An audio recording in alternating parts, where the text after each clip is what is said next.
नमस्ते। आज हम बात करेंगे एक ऐसे विषय के बारे में जो है तो बिल्कुल नेचुरल, साधारण, फिर भी पता नहीं अभी भी हमारे समाज में उसे अपवित्र, असह्य और बुरी नज़र से क्यों देखा जाता है। जी हाँ, हम बात कर रहे हैं पीरियड के बारे में।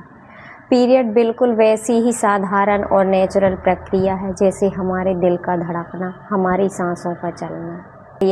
हर महीने प्रेगनेंसी के लिए हमारा शरीर तैयार होता है और जब प्रेगनेंसी नहीं होती तो हमारे शरीर से उस ब्लड को निकाल दिया जाता है। एक सोचने की बात है कि यदि पीरियड का ब्लड इतना अपवित्र है तो फिर इंसान अपवित्र है, क्योंकि 9 महीने गर्भ में तो हमारा लालन पालन पोषण उसी ब्लड में।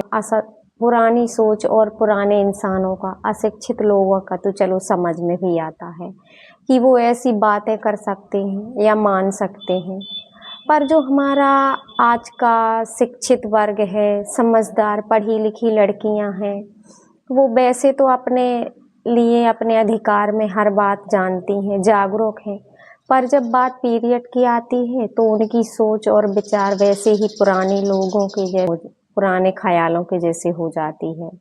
मेरा आपसे एक सवाल है, यदि समाज में या किसी को पता चले कि किसी महिला को पीरियड नहीं आते, तो क्या हम उसे उतने ही सहज रूप से स्वीकार करेंगे या उसे अपने घर की बहू बनाकर ले आएंगे?